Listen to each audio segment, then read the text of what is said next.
outside? Should I run and hide? How do I take my company worldwide? Do you love the law? Did you watch Hee-Haw? What's the weirdest thing that you ever saw? What's it like in court? Favorite sport? Can you help with my book report? Is my hair too long? Am I right or wrong? And do you mind if I sing along to anything? Ask Alan anything in the world. Hello, everybody, and welcome to this episode of Ask Alan, the podcast. I'm Alan Crone, CEO of the Crone Law Firm, and we've got a great show today. We got Frank O'Brien joining the program. Frank, thanks for coming on the show. Oh, you're welcome. A little bit about your company. The origins of the family that started the company, the Christie family, in early 1800s, they discovered refractory fire clay in St. Louis, and they started a fire brick company. And going forward, that company merged with another company called Laclede, so it became Laclede Christie Fire Brick, and they were the 1890 they merged. And at the time, there was about 24 fire brick companies in South St. Louis, and they were the second biggest refractory company during World War II. And a founder of our company was the son of the first CEO of that company, and he passed away the year they merged. And the other family from the Laclede side of the business took over. And when our founder became a young man in business, he went to work for them. They treated him very poorly, so he started our company up as a distributorship. So we started in 1922. So this is our 100th anniversary. Where I came into it is that I went to Catholic grade school and high school. I was in a high school seminary, and by the time I was a junior in high school, I knew I didn't want to be a priest. So I was fortunate enough to have a next door neighbor that had a book of opportunities to help pay for college. My family was not, I wouldn't say destitute, but we weren't very wealthy. And so I signed up to be a co-op student with McDonnell Douglas. It's now Boeing. And so that's how I paid my way through. It's now called the University of Missouri School of Science and Technology. And I got a ceramic engineering degree, which is material science. It's like metallurgy for non-metals. And when I graduated in 1974, 74, I had four choices. Things weren't good economically. The Vietnam War was going on. So I could be sign up for the draft and be a infantry grunt in Vietnam, or I could go to OCS and be a second lieutenant. And if you landed in a hot LZ, the life expectancy of those guys was like 30 minutes. And I could be a nuclear submarine officer on a submarine for the Navy. And after going through the high school seminary and college, a college that was 5,000 students, of which 50 were women, I wasn't real excited about doing the submarine option. So I had one other job offer. It was down at a Babcock and Wilcox in Augusta, Georgia.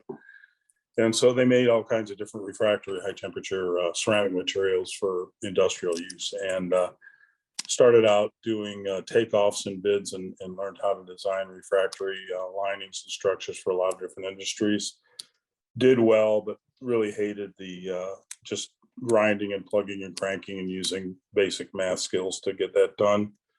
I discovered that I had this image in my mind that's good salesmen were people that took people out to get drunk and told dirty stories, and or you were a Kirby vacuum cleaner salesman. And so when I got high enough in that organization to see what the salesmen that were doing very well didn't do any of that. They were very professional, and they were talking with plant managers and supervisors over big areas of large factories. And so I was getting no visibility doing what I did. And if I wanted to move up in the company, I went and talked to the VP of sales and asked to become a salesman, and they made me a salesman. And I had the Lower Peninsula of Michigan as my sales territory. And the guy that I replaced had just been promoted and put in charge of his own office in Indianapolis. And the first year I was pretty nice. I'm not a good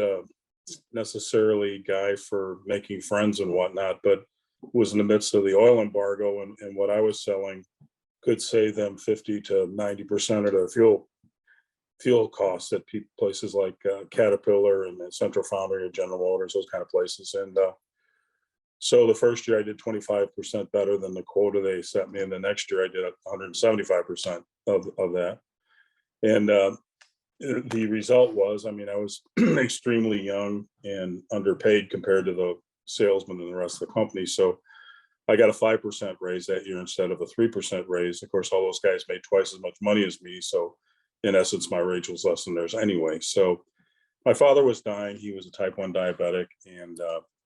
And I had left the church that senior year in high school and my 5 years at college, and became totally self-centered. And I didn't really know if there was a God or not. I didn't care.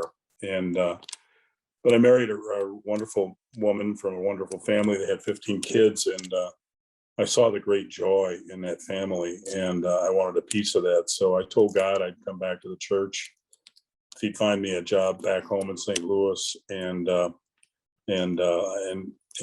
was so tired of being poor. Could you please double my salary? So I went to work for my current company, Christie, and the son-in-law of the founder was running the company, and wonderful man. He was independently wealthy from back east, and his father was an oil man in Tulsa, very, very wealthy family. So he's independently wealthy, and so he didn't need the money from the company, and he was really interested in friendship and sales revenue. He could always write a check if the business ever got in trouble. He wanted us to make money, but he really didn't, wasn't top priority. So anyway, I worked my way up in the company, but by the way, that first year I doubled my sales, and so I was straight commission with that company, and so I basically doubled my income that first year. Got to the point where I was making more money than the owner of the company, other than the fact that, you know, what he was earning through the company, his salary anyway.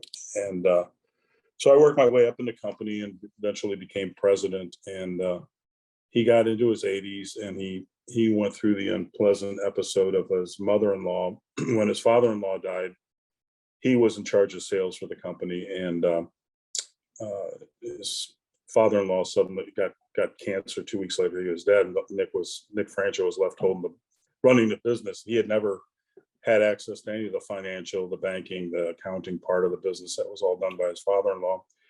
And he had the unenviable task of his mother-in-law coming in every Friday to go over the books with the accountant.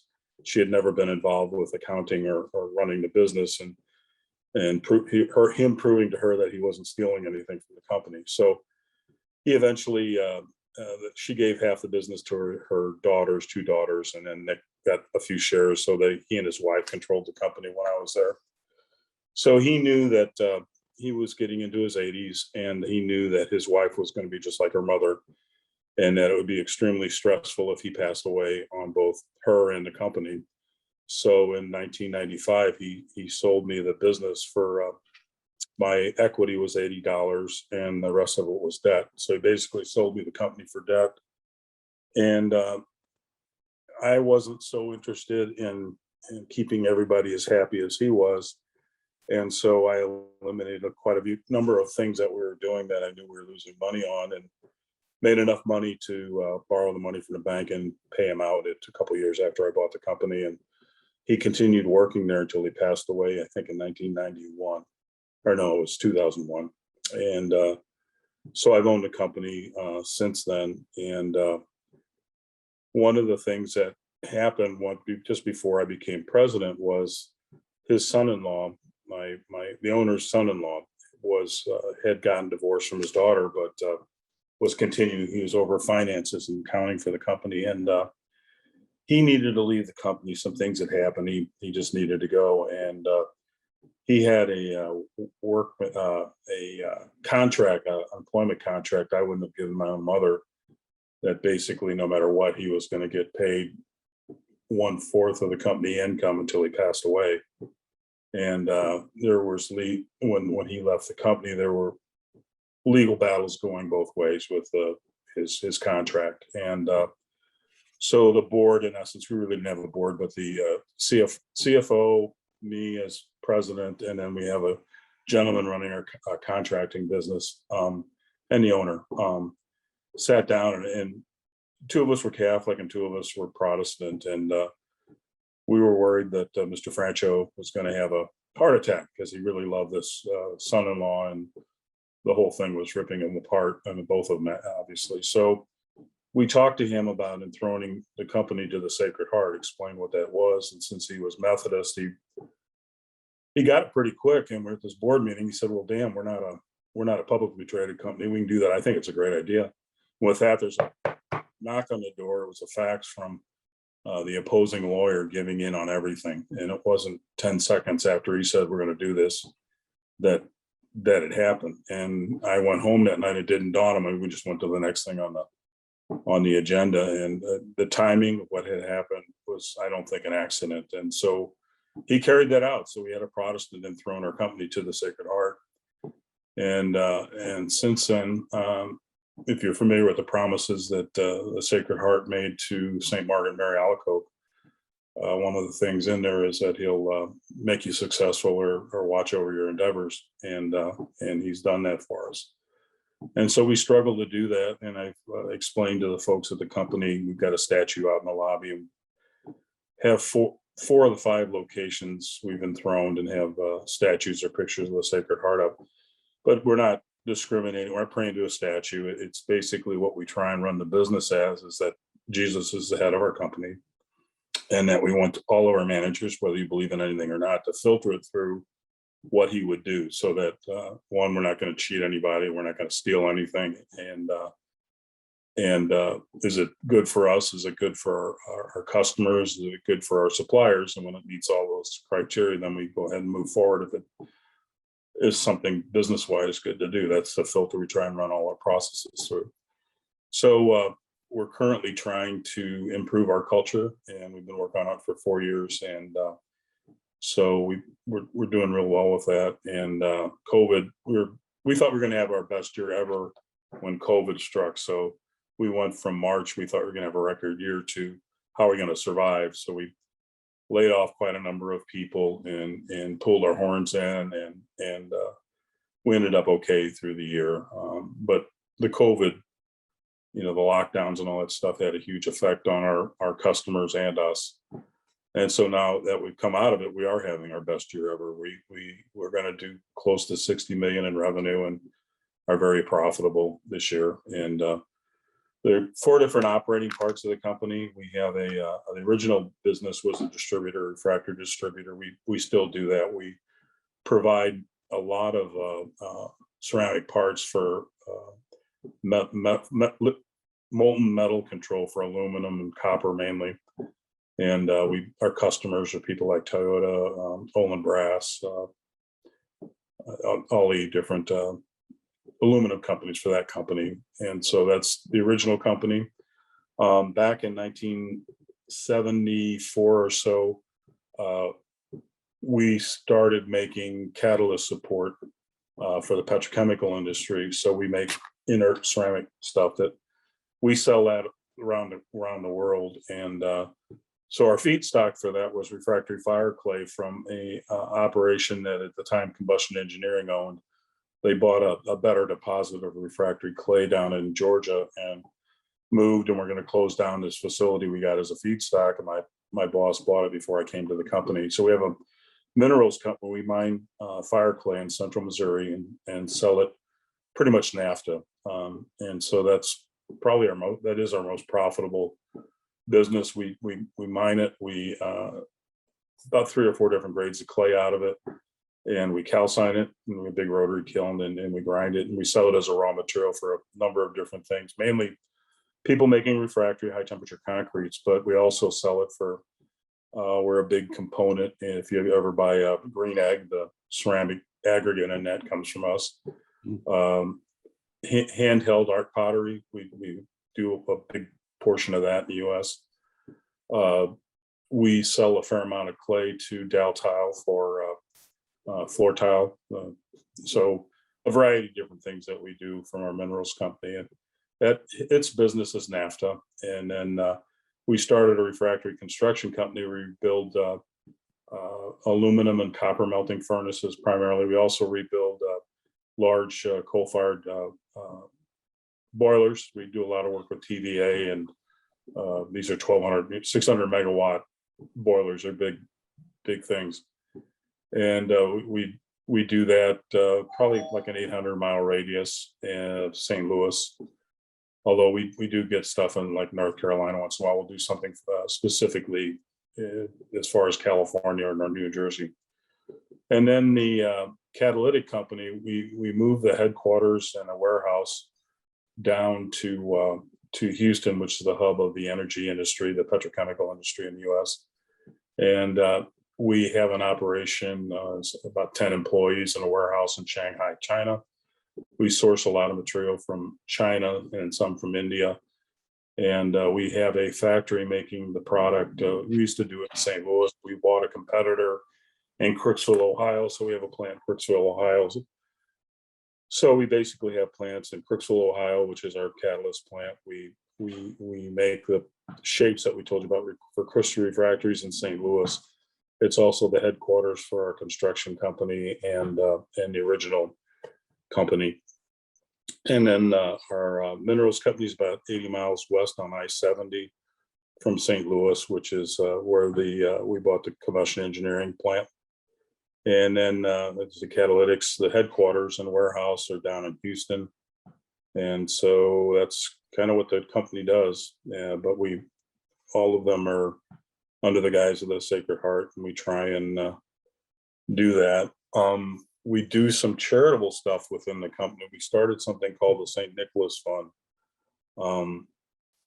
Way back when, I had a priest, friends that had 13 children, and the father had a good job, but he had never gotten to go to college. So he was always working 2 or 3 jobs at a hardware store, delivering pizzas or whatever, trying to keep food on the table and a roof over the kids' heads, which he successfully did. But things were tight. Well, they had a 15-passenger van. They had 13 children. They had a 15-passenger van, and the engine blew. And they had gone to a priest I know that they had no way to fix the engine. I think it was a $5,000 bill to put a new engine in this thing. And so he came to me and asked if I would donate the money to his entity. It's a charitable deduction then. And then they would take care of the problem for the family anonymously. So we did that. And at the time I had hired a CEO, a guy that came right out of had worked for us since college. And he is now the CEO, and I'm a chairman. And at the end of that year, I came end of the year review time, and I thought we'd have a financial discussion with him. That I really wanted to keep him on board. He's really good, and he's a good Baptist. And I was expecting a salary discussion, and what he brought up is he wanted to do what I had done for this family, and that he had 2 families in his Baptist church that the fathers both were terminal with cancer, and both families had exhausted their finances taking care of the medical bills. So the last Christmas was going to be terrible. They just didn't have any money. And so the company donated through the Baptist church, again, keep it anonymous and deductible as a charitable deduction, gave them enough money to have one last good Christmas. And so a few months went by, and I decided that everybody in the company probably knows stuff like this going on. So we started the St. Nicholas Fund. So we now have a 501c3 divorced from the company, so it's separated. And if anybody in the company knows somebody in trouble, we anonymously donate money to whatever that family needs. We don't give things to, like the Cancer Society or Vincent de Paul or some organization like that. We do it family to family, and of course, the amount of money we give people isn't enough necessarily to save whatever the situation is, but it's what St. Nicholas did. When you throw a goal through the window, sometimes it makes a big difference. So we've been doing that for a number of years now. We're getting close to we turned it in. We changed from the United Way as our donation to the St. Nicholas Fund.